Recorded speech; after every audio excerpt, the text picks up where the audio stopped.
Following Ilia Topuria's wild streak of knockouts, most fans have been quick to praise him, calling him one of the most dangerous finishers in the game right now. But despite all the hype, there's still a small group of people who keep trying to take credit away from him by pointing out small details. Up until now, that criticism mainly came from fans online, but things just shifted. UFC legends Dillashaw and Rampage Jackson both recently spoke up, and they highlighted something that caught a lot of people's attention, while making it clear they respect Ilia and aren't trying to disrespect his accomplishments. Both TJ and Rampage pointed out a key reason why El Matador has been able to rack up these highlight reel knockouts, and according to them, it's not just about what Ilia's doing right. They say his opponents have been making serious mistakes. More specifically, no one has brought the right game plan to beat him. Most of his recent opponents have chosen to fight in boxing range, which is exactly where the Georgian is most dangerous. So while his power and timing are elite, Rampage and TJ are saying it's also on the opponents who played directly into his strengths. For fans who love the technical side of MMA and want to hear exactly how they break it down, here's the full clip.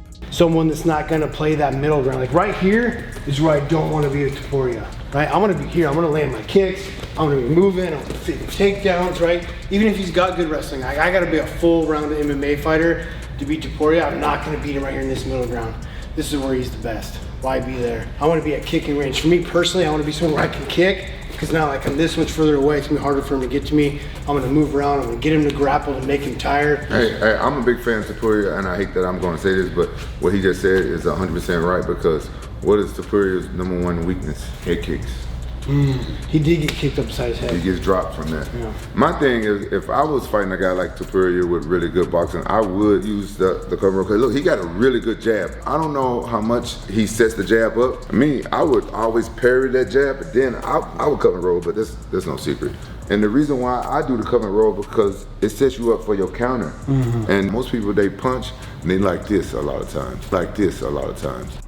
Khabib Nurmagomedov couldn't hold it in, revealing that Islam Makhachev's next fight will take place at Madison Square Garden. During a recent Q&A with fans just outside New York City, Khabib casually dropped the news that Islam will headline UFC 322 this fall. So barring any last-minute changes, Islam is set to take on JDM at Madison Square Garden on November 15th, a date that lines up with the UFC's annual tradition of a massive NYC card in November. And this isn't just any UFC title fight. Makhachev is now on a mission to become a 2-division world champion. After dominating the lightweight division and surpassing even Khabib's legendary title defense record, he's officially chasing welterweight gold. It's no secret that Islam enters this title fight as a heavy favorite against Australia's Della Maddalena, a dangerous striker with a well-rounded MMA game of his own. Some pundits think Jack's size could overwhelm Islam, while others back the Dagestani to claim the belt thanks to his elite grappling and the fact that he's no small fighter himself. Fans, what do you think? Can Islam become a 2-division champ at Madison Square Garden, or is JDM about to crash the Dagestani party? Leave your comments below.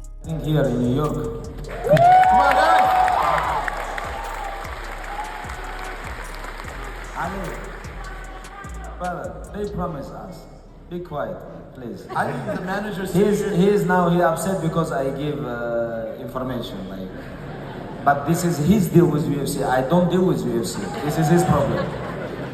But we have deal with them. He's gonna fight in Madison Square Garden, and they say yes.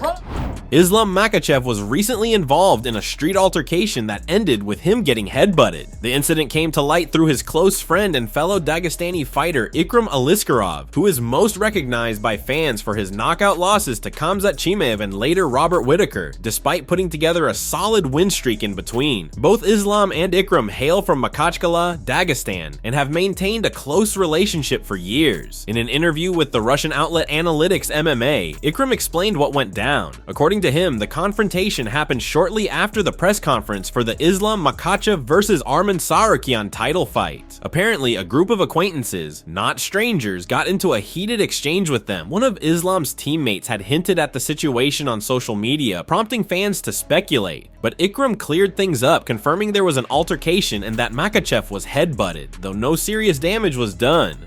quote, "Nothing serious, really. We just got into an argument with people that we know, not strangers. Maybe some of them were drunk or something. I don't know." One guy was screaming at Islam, acting really bizarre, to the point where even his friends looked like they were ashamed of him. Islam grabbed him by his collar and shook him a bit, and in this moment, unexpectedly, the guy just headbutted him. But he wasn't a physically imposing guy, so it wasn't much of a problem. Islam did take a smack from his forehead though. Then we took care of it. A couple of slaps and stuff, nothing crazy. In these moments, we have to remember we are responsible not only for our careers, but for our teammates and coaches. So this is the reason why things didn't get more dramatic. But yeah, it's funny how things like this can happen out of nowhere. End quote. Khamzat Chimaev and Dricus du Plessis are turning up the heat ahead of their already highly anticipated showdown. Things just got personal. It all kicked off when Khamzat appeared in a recent interview and completely snapped over Dricus mocking his childhood lip scar. The Chechen didn't hold back. He called out DDP for crossing the line and vowed to seriously hurt him when they meet in the octagon. Quote, "I understand that this is a fighting sport. We punch each other in the face and bleed inside the cage. So talking shit is not crazy. There must be some professionalism still. You talk too much. Some bad stuff is going to happen. Some very bad stuff. Somebody might die, you know." End quote. And just like that, the tension exploded. What was already a banger of a matchup just gained a whole new layer of intensity. These guys are looking to end each other. It didn't take long for Dricus to react to Khamzat's threats. The South African made it clear he is not afraid to leave it all out there inside the octagon and fight until the end. DDP is super confident in himself, saying he will not leave that octagon without his belt. The general consensus for this fight is clear. Most analysts believe if Dricus survives the first 2 rounds, he will start to take over and drown the undefeated Chechen. Do you agree with this take? Can Khamzat surprise us with his cardio and endurance, especially with the crazy training he is getting at the training lab, or will DDP show once again why he is holding the belt? Leave your comments below. Now let's get into what du Plessis had to say. When the night comes, it's not about teaching him a lesson.